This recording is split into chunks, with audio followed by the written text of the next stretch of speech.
Willie Nelson has outlived almost everyone he ever called friend. His lungs have collapsed. He has survived pneumonia more times than most people survive a bad cold. More than one doctor has looked at his medical chart and wondered how he is still standing. Yet at 92 years old, he still walks onto a stage, wraps his weathered hands around a guitar, and sings songs that were written in another era. But the real question isn't how he's still alive. The real question is why he refuses to stop. What promise keeps pulling him back under those lights night after night? The answer begins with a song. A song most people have heard, but few know the full story behind. In the final years of Glen Campbell's life, Alzheimer's disease had taken almost everything. Memories disappeared. Stories faded. Even the names of people he loved slipped away. Yet when someone placed a guitar in his hands, something remarkable happened. His fingers still knew exactly where to go. Because Glen could no longer remember entire verses, they recorded one line at a time. One line. Stop. Then another. The song was Funny How Time Slips Away, written decades earlier by Willie Nelson when he was still struggling to make a name for himself. Glen recorded the song piece by piece. When his voice could no longer carry it forward, Willie stepped in from another studio hundreds of miles away. Two friends who had known each other for more than 50 years could no longer share the same room because Glen's mind had drifted too far away. The recording eventually won CMA Musical Event of the Year in 2017. But here's the heartbreaking part. By the time it was released, Glen no longer understood what they had created together. The farewell song had become something he could never fully receive. Willie carried that weight with him. And it was only one of many losses. Long before fame, awards, and sold-out arenas, Willie and his friends shared something deeper than music. They shared hardship. Willie grew up in the tiny town of Abbott, Texas, picking cotton in the fields while he was still a child. His grandparents taught him guitar because it was one of the few things nobody could take away. Johnny Cash grew up poor in Arkansas, singing gospel music with his family because it cost nothing and filled an emptiness that hunger couldn't touch. Glen Campbell was one of 12 children growing up in rural Arkansas, and his first guitar came from a Sears catalog because it was all his family could afford. Waylon Jennings started performing on local radio as a boy because he had stories inside him and no other way to tell them. None of these men were expected to escape where they came from. Yet somehow they did. And maybe that's why their bond became so strong. They weren't just musicians. They were survivors. They knew what it felt like to fight for every opportunity and every note. That shared struggle created something stronger than business relationships. It created brotherhood. But what happened when that brotherhood was tested? Most fans never saw the favors these men did for each other behind closed doors. When Nashville rejected Willie early in his career, saying his voice was too unusual and his songs too different, Glen Campbell stepped forward. He offered Willie a publishing deal and paid him more than anyone thought he was worth. Glen believed in him when almost nobody else did. Willie never forgot it. Years later, when Willie found himself drowning in IRS debt that eventually grew to more than $16 million, Glen called and offered him a spot on his show. One night's pay. Enough to keep things going a little longer. Then Glen never mentioned it again.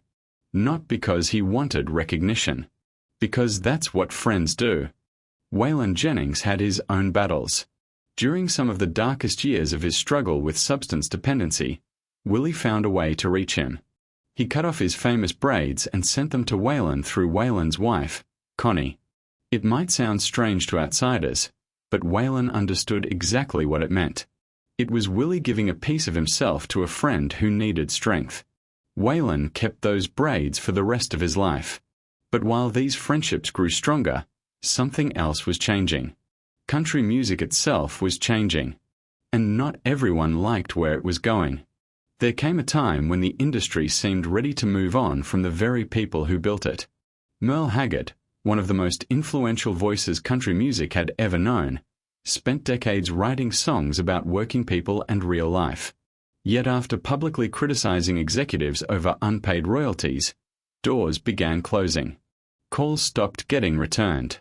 Radio stations stopped playing his music. Invitations disappeared. George Jones faced a different kind of insult. After decades of creating some of the most respected music in the genre, he was invited to perform at a major award show and then told he had only 60 seconds on stage. 1 minute. For George Jones. He chose not to attend.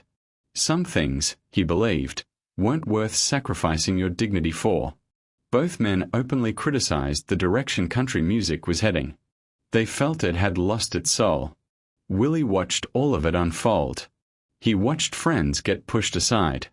He watched the music they built get replaced by something they barely recognized. Yet he never launched public campaigns or angry speeches.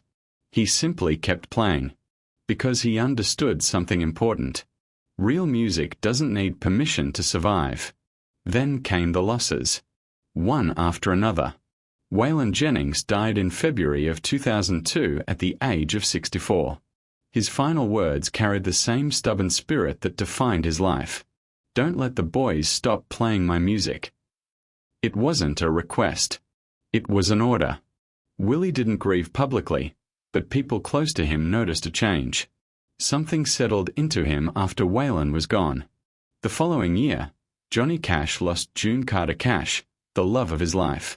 Less than 4 months later, Johnny followed her. In his final months, he continued recording songs that sounded like a man staring directly at mortality and refusing to look away. His haunting version of Hurt became one of the most unforgettable farewells in music history. Years passed. Then Merle Haggard died on his 79th birthday. Willie called him a brother because no smaller word felt right. Later came the loss of Chris Christopherson, the songwriter, poet, and storyteller whose words shaped generations of artists. When Willie heard the news, he quietly admitted he was the only one left. There was no drama in the statement. Just truth. The kind of truth only someone who has outlived almost everyone can understand. So what exactly was the promise Willie keeps honoring? It wasn't a handshake. It wasn't a deathbed conversation. Nobody ever officially asked him to carry the torch. The promise formed over decades. Waylon left it in his final words. Merle left it in his refusal to be silenced. Glenn left it in the way he could still find music even when memory abandoned him. Chris left it in songs so timeless that other people built careers singing them. Piece by piece, lesson by lesson, the promise assembled itself. Somewhere between the funerals, the empty chairs, and the phone numbers that would never be answered again, Willie realized there was only one thing he could do. Keep going. For Willie Nelson, grief has never been something to sit with forever. It's something to transform. Into a song. Into a performance. Into another mile down the highway. So even at 92, after collapsed lungs and recurring pneumonia and every physical reason to retire, he still climbs aboard the bus. He still walks under the lights. He still picks up the guitar. And when he sings, he isn't singing alone. Every song carries echoes of people he loved. Every note contains pieces of Waylon, Johnny, Merle, Glenn, and Chris. Every performance is proof that they were here and that what they built mattered. But here's the part that makes the story even more remarkable. Willie isn't carrying it alone anymore. The next generation has already picked up the music. Shooter Jennings, Waylon's son, wears a bracelet engraved with 6 simple words. The music is in good hands. He has worked closely with Willie's son, Lucas Nelson, continuing a friendship that started long before either man took the stage. Lucas has become a respected artist in his own right, even earning Grammy recognition alongside his father. Willie has said he hears pieces of his own guitar style coming back through Lucas, only sharper and better. Exactly the way it's supposed to be. Glenn Campbell's daughter Ashley stood beside her father during his farewell tour, helping him remember when memory itself was slipping away. Rosanne Cash has spent years preserving the legacy of her father. Ben Haggard carried his father's songs back onto the road. The Hank Williams family continues a musical tradition stretching across generations. Willie sees all of it. He sees children and grandchildren picking up instruments once held by legends. He sees songs finding new life. He sees proof that the story won't end when he does. That's why he still smiles. The truth is, Willie Nelson doesn't perform because he needs applause. His legacy was secured long ago. He doesn't perform because he needs money. He survived financial disasters that would have broken most people. At one point, the government seized nearly everything he owned. Willie eventually bought much of it back himself. Because, of course, he did. He performs because every time he steps on stage, an entire era comes alive again. The audience isn't just watching Willie Nelson. They're witnessing the last living connection to one of the greatest chapters in country music history. The friendships, the songs, the struggles, the victories, all of it exists in him. And Willie knows something many people forget. The things we love don't disappear simply because time moves forward. They survive when someone is willing to carry them. That is the promise. Not fame. Not awards. Not recognition. Just the simple belief that some things are too important to let fade away. So Willie keeps showing up. Not only for the friends he lost, but for the people sitting in the audience. The people who grew up with these songs playing in their homes and cars. The people who lost loved ones of their own and found comfort in the music. Every night he steps onto that stage, he reminds them that memory still matters. That love still matters.